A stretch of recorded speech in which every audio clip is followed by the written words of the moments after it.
जय हिंद दोस्तों, स्वागत है आप लोग का ग्लिफुल स्टडी में। आज का हमारा टॉपिक काफ़ी इम्पोर्टेंट है और इस तरह के टॉपिक पूछने के बहुत ज़्यादा चांसेस होते हैं।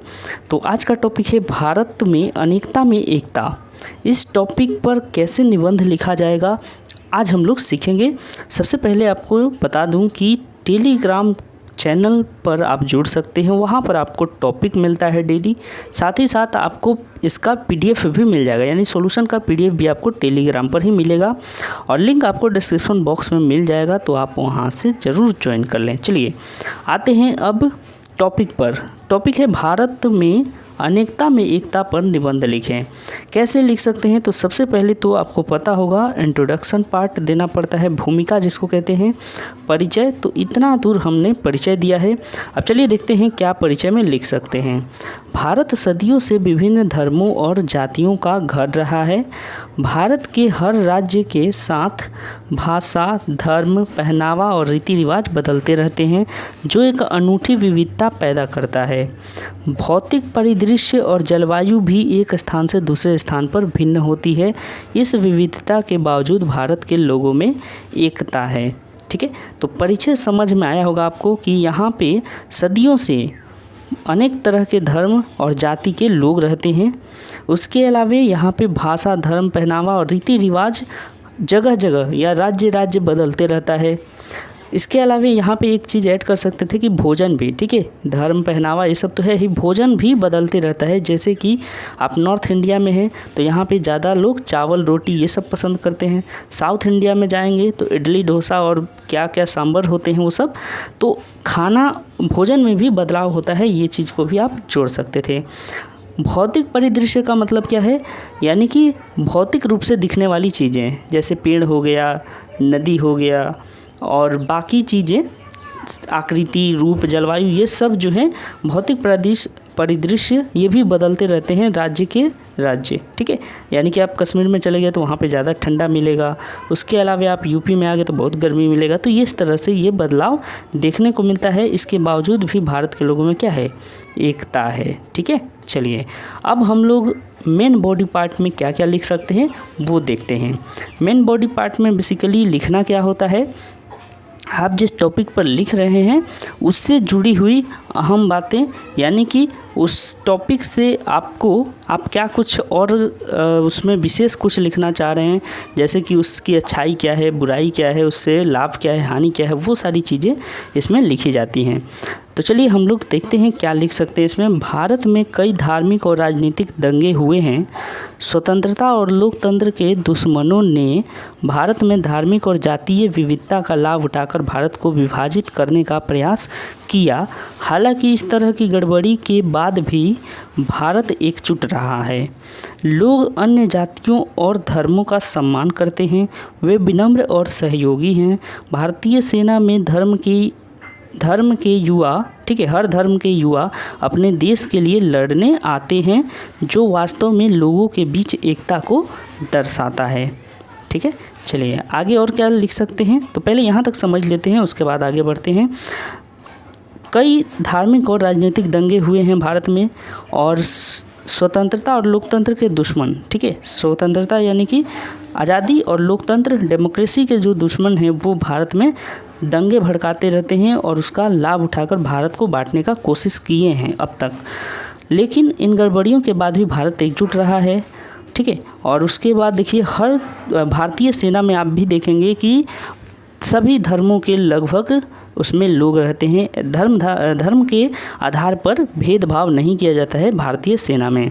तो ये क्या दिखाता है? हमें एकता दिखाता है। ठीक है, तो यहाँ तक पॉइंट हमने समझ लिया। अब आगे बढ़ते हैं। देखिए अब उसके बाद है कि ईद और क्रिसमस भी उसी स्वतंत्रता और उत्साह के साथ मनाए जाते हैं जैसे भारत में दिवाली या होली मनाई जाती है। हम उत्तर भारत में जाएं या दक्षिण भारत, हमें हर जगह भारत की संस्कृति देखने को मिलेगी। हमारे देश में जब भी किसी राज्य में कोई आपदा आती है तो सभी राज्य मिलकर उसकी मदद करते हैं, जो अनेकता में एकता को दर्शाता है। हम चाहे जिस राज्य के निवासी हों, हम किसी भी अन्य राज्य में अपने त्योहारों को उसी धूमधाम से मना सकते हैं जैसे हम अपने राज्य में मनाते हैं। इसका सबसे अच्छा उदाहरण बिहार की छठ पूजा है। चलिए अब और आगे पढ़ते हैं, इसमें क्या है। बिहारी पूरे भारत में बसे हुए हैं और अन्य राज्यों की सरकारें भी उनकी छठ पूजा में उनका सहयोग करती हैं। तो यहाँ तक तो कोई शब्द ऐसा नहीं है जो आपको समस्या दे सके, फिर भी थोड़ा बहुत इसमें जो शब्द हैं उनको समझने का कोशिश करते हैं हम लोग। आप चाहे उत्तर भारत में जाए या दक्षिण भारत में, आपको संस्कृति देखने को मिलेगी ही। ठीक है, संस्कृति यानी कि कल्चर। तो जैसे कि यहाँ पर अगर नॉर्थ इंडिया में जाते हैं तो लोग क्या पहनते हैं, स्त्रियाँ साड़ी पहनती हैं। साउथ इंडिया में भी जाएंगे तो वहाँ पे भी साड़ी मिलेगा।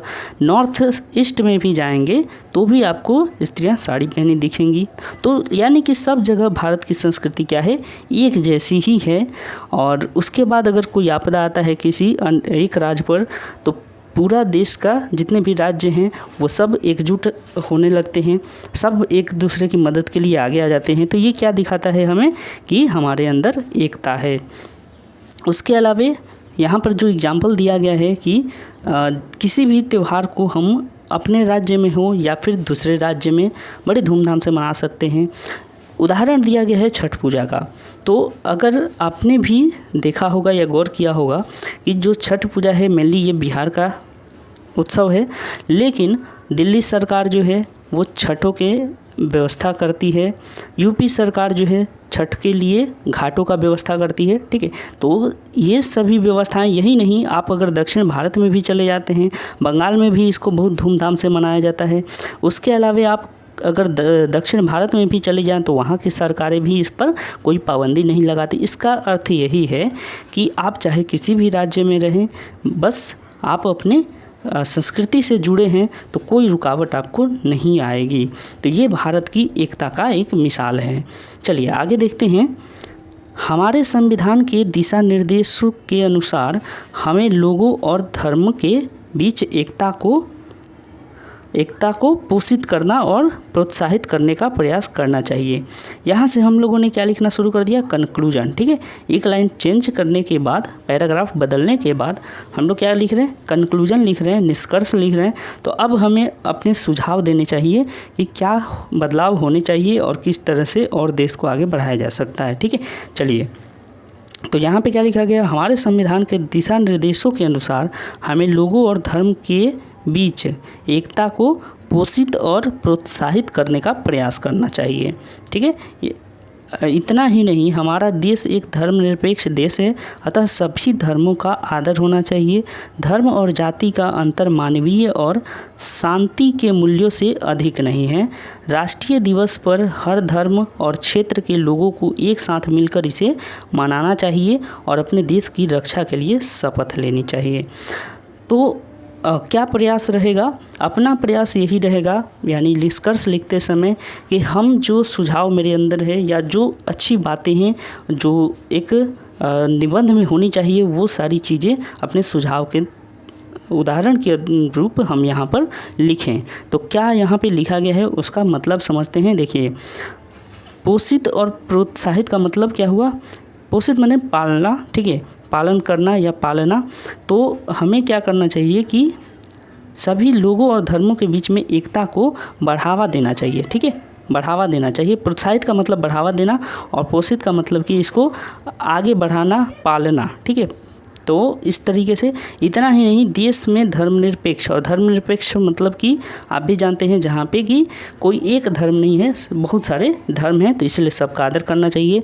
मानवीय और शांति के मूल्यों से अधिक नहीं है। क्या, धर्म और जाति का अंतर, यानी कि धर्म और जाति का जो अंतर है वो मानव, सबसे बड़ा धर्म क्या है, मानव की सेवा करना। ठीक है, आप अगर हिंदू धर्म की बात कर लें या फिर किसी और धर्म में भी ऐसा है, तो हिंदू धर्म में अगर बात करें तो सबसे पहली मानवता को यहाँ पर दिखाया जाता है कि मानव से बड़ा कोई नहीं है। उदाहरण के लिए अगर मैं बात करूँ ठीक है। जाति पाति तो एक व्यवस्था बना हुआ है और इसको खंडित करने की ज़रूरत भी है, लेकिन मैं एक उदाहरण छोटा सा दूंगा कि जब भगवान राम, ठीक है, सारी दुनिया जिस सबरी को छोटी जात कहती थी, ठीक है, उसी सबरी के जूठे बेर खाए हैं भगवान ने।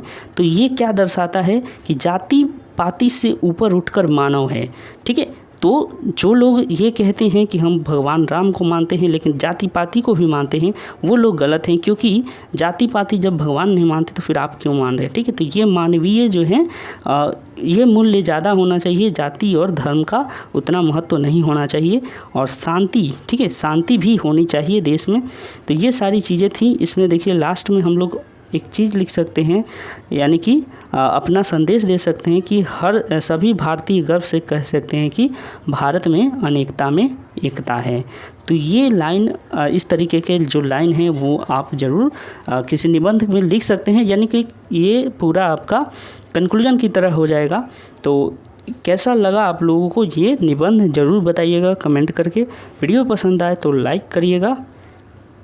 बाकी आपको PDF पाना है, अगर इसका सॉल्यूशन पाना है तो आप टेलीग्राम चैनल से जुड़ जाइए, यहाँ पर आपको PDF मिल जाएगा कल। तो मिलेंगे अगले वीडियो में, तब तक के लिए अपना ख्याल रखें। Thank you.